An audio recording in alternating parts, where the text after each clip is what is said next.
Propose un maquillage pour l'anti-âge assez simple, mais c'est surtout pour vous montrer les gestes que l'on peut faire pour redresser une paupière, pour tracer un trait déglineur si on a la paupière qui est fripée, pour refaire une bouche moins tombante, etc. Si ça vous intéresse, c'est parti.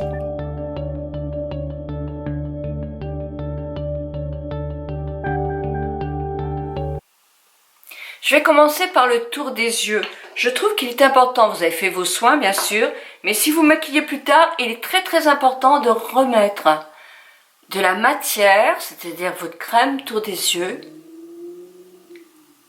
pour hydrater, pour que le maquillage file beaucoup moins dans les rides, et idem pour le tour de bouche.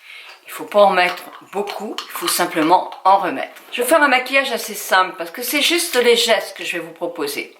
Alors, comme fond de teint, moi je pense que le fond de teint anti-âge ou une crème teintée est tout à fait indispensable. Pas partout, mais pour dissimuler certaines zones. Moi je pense que c'est bien de le faire aussi avec les doigts. Ça vous permet de tapoter sur les parties qui ont besoin d'être dissimulées, comme par exemple si vous avez de la coupe rose ou des petites vénules apparentes.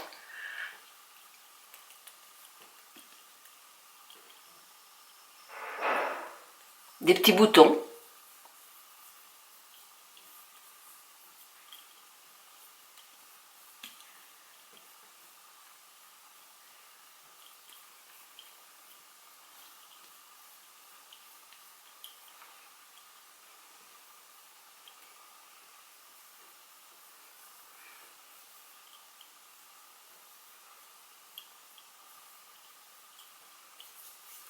Ou des taches. C'est pas la peine d'en mettre beaucoup, juste un peu. Juste un tout petit peu, ou de crème teintée, pour juste unifier un peu le teint pour que ça soit plus régulier. Que les taches soient aussi moins apparentes. Je vais faire ma voix off parce que j'irai plus vite pour vous expliquer tout ce que je veux vous dire. L'homme pour moi est un indispensable. Là j'ai choisi le Nars. Je vous mets le coloris plus haut parce que je trouve qu'il est assez léger. Vous mettez votre crème en dessous, ça va filer moins dans les rides, votre peau sera bien hydratée. Vous l'appliquez au sens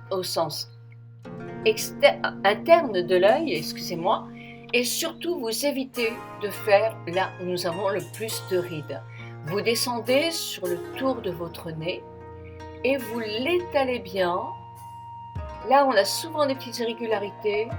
Et vous en mettez un tout petit peu aussi sur le rebord de votre lèvre, légèrement, comme c'est plus clair, d'un ton plus clair que votre teint, ça va regonfler un peu cette partie-là qui se creuse. Donc, vous voyez, on peut faire beaucoup de choses avec un anti-cerne, même cacher des rougeurs sur une bonne crème de jour.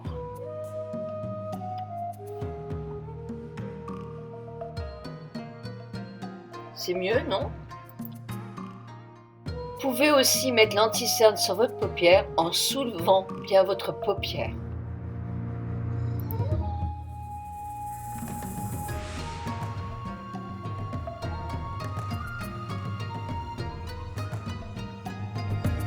Si vous avez la peau sèche, vous ne poudrez pas. Si vous avez la peau mixte ou grasse, poudrez la ligne médiane avec un petit pinceau et surtout faites des petits ronds avec le pinceau pour bien faire adhérer la poudre compacte ou la poudre libre. Les sourcils en anti-âge, ce n'est pas facile, soit parce que la paupière est tombée, soit parce que le front a perdu de sa tonicité et que les sourcils se sont légèrement affaissés. Moi je vous conseille au début de prendre une glace grossissante, de faire des points pour le départ de votre sourcil. Vous allez voir, ils ne sont pas tout à fait de la même forme ni l'un ni l'autre.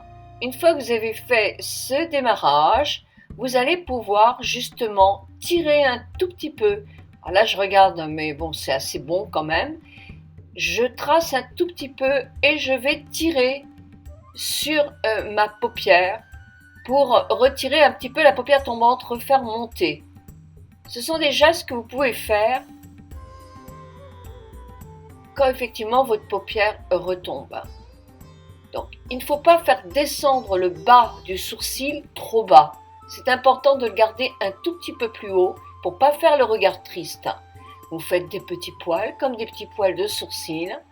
Vous faites ça tout en légèreté. Et vous brossez pour harmoniser la ligne de sourcils.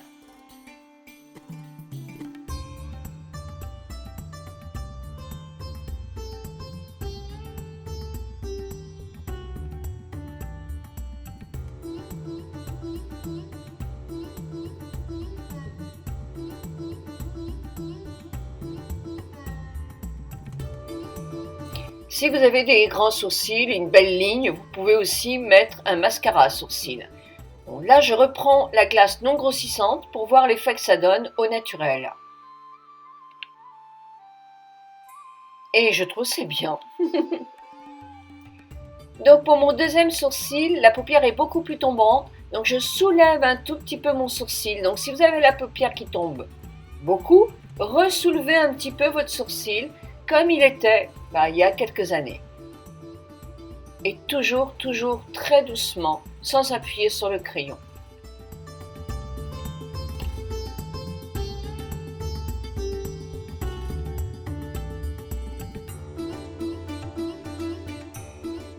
Pas facile toujours de travailler avec mon Mitsuko.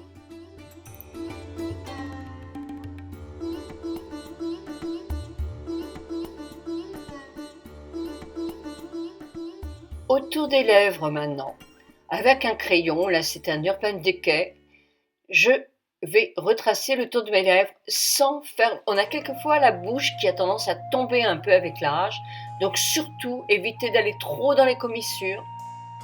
Regonflez un petit peu votre peau, en l'arrondissant un tout petit chouïa, mais toujours avec discrétion, et ne pas aller dans les commissures, pour surtout pas avoir encore la bouche plus tombante. Là, vous partez un petit peu sans aller trop bas, montez un petit peu, et vous faites bien votre cœur, c'est-à-dire que si vous ne l'avez pas, moi je l'ai un petit peu c'est vrai, mais vous allez le reprononcer, parce que là c'est important justement pour redessiner la lèvre. Partez du coin externe au coin interne, et vous pouvez mettre un tout petit peu d'enlumineur dans le cœur, là j'en ai pas mis, mais pour justement rendre la bouche plus pulpeuse, mais toujours en naturel.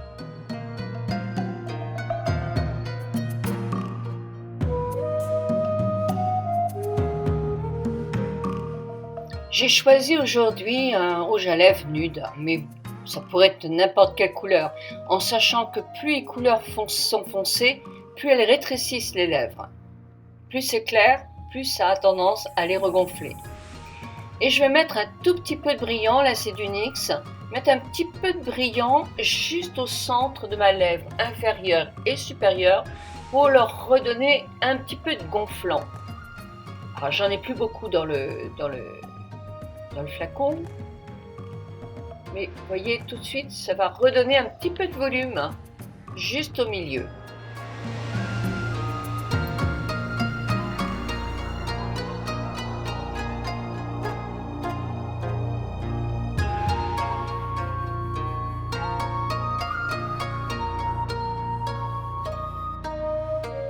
Avec un crayon naturel, c'est-à-dire ou brun, si vous maquillez en brun ou gris, le noir j'évite un petit peu, je vais repointer un tout petit peu en dessous de mes cils pour leur donner un tout petit peu plus d'épaisseur et donner du pétillant au regard.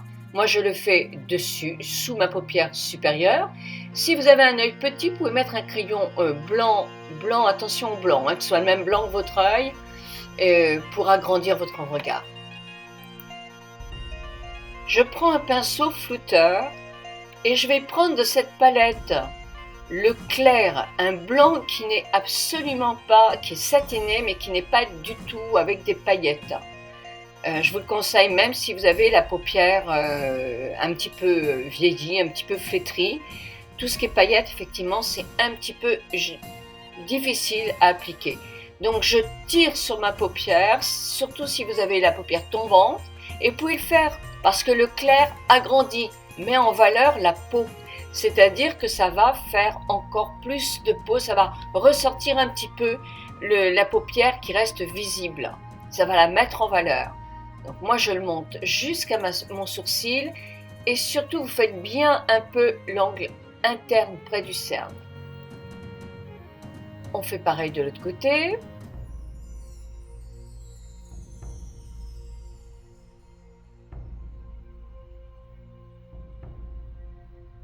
D'abord, ça unifie la paupière.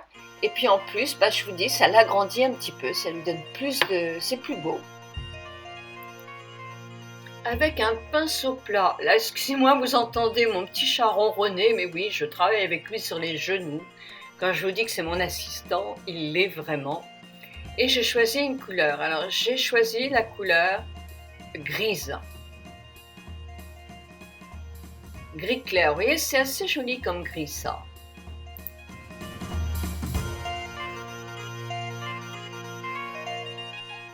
Je tire mon sourcil en l'air pour retrouver un petit peu la paupière tendue et je fais avec mon petit pinceau conique une banane, mais très légère comme vous voyez, et je vais essayer, comme ça je retrouve la sensation de pouvoir glisser sous mon os dessous le sourcil. Donc je ne vais pas trop bas, je reste même justement un tout petit peu avec mon pinceau levé pour justement pas faire redescendre le regard. Et je floute. C'est important de flouter. Ah bah, et voilà qui me griffe lui maintenant. Mais dis donc, Mitsuko. Voilà, et je floute énormément. Il faut pas que ça descende, il faut que ça reste bien avec un regard qui est joyeux, qui remonte, et pas l'œil qui descend, qui rend le regard un peu triste.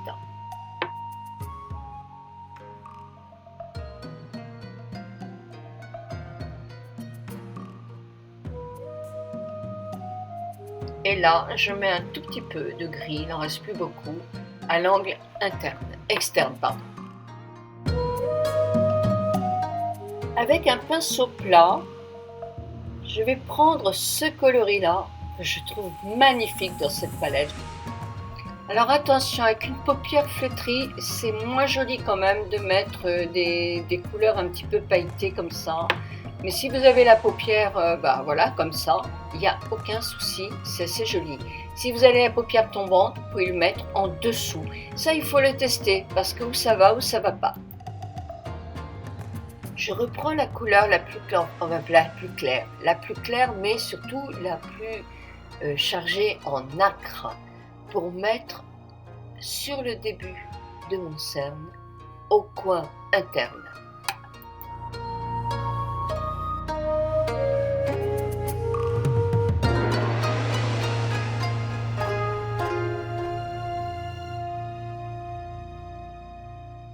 Un peu de mascara. Là c'est pareil, souvent on en met sur la paupière, plus la paupière tombe, plus on en met effectivement sur la peau.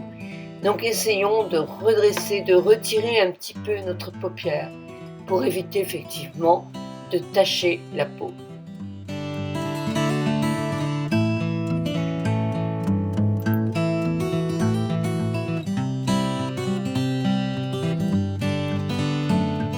Ce que je fais aussi pour réveiller mon regard et le rendre plus tonique, c'est qu'au milieu de mes cils, les cils du milieu, je vais essayer de les pousser vers le haut pour redonner de la grandeur à mon regard un petit peu, pour le remonter. Et je fais de l'autre côté. Voilà, je vais prendre un peu une poudre beaucoup plus foncée pour mon visage. Je prends mon petit pinceau et je vais faire un contouring très léger. Tout simplement, je vais retravailler l'ovale de mon visage, par exemple le double menton. En mettant de la poudre plus foncée, je vais le diminuer de volume et je vais l'effacer en quelque sorte, ou le diminuer. Donc je trace bien, je retends un tout petit peu ma peau et je trace bien effectivement l'ovale du visage en accentuant sur le. Et ben voilà, je suis encore embêtée par Monsieur Mitsuko, donc je continue à retravailler mon ovale du visage. Et sincèrement, c'est assez magique.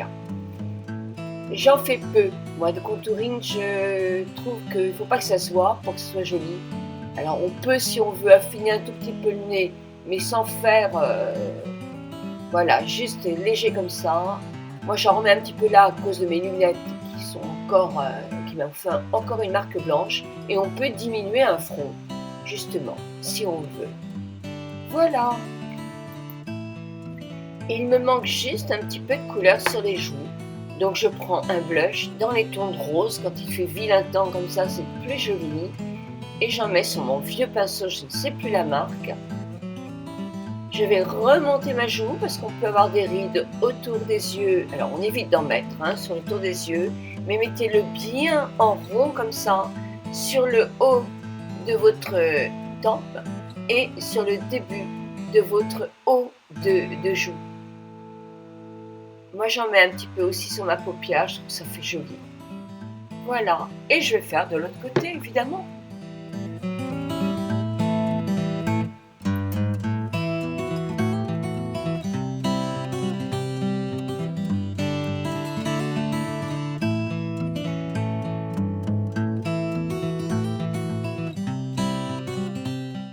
Je vous souhaite un très bon week-end. Prenez bien soin de vous. Je pars à Paris lundi, mardi, mercredi. Mais je vous retrouve quand même lundi soir pour une vidéo. Je vous embrasse de tout mon cœur. Je vous remercie de tout ce que vous m'apportez. Mille bisous et très bon week-end.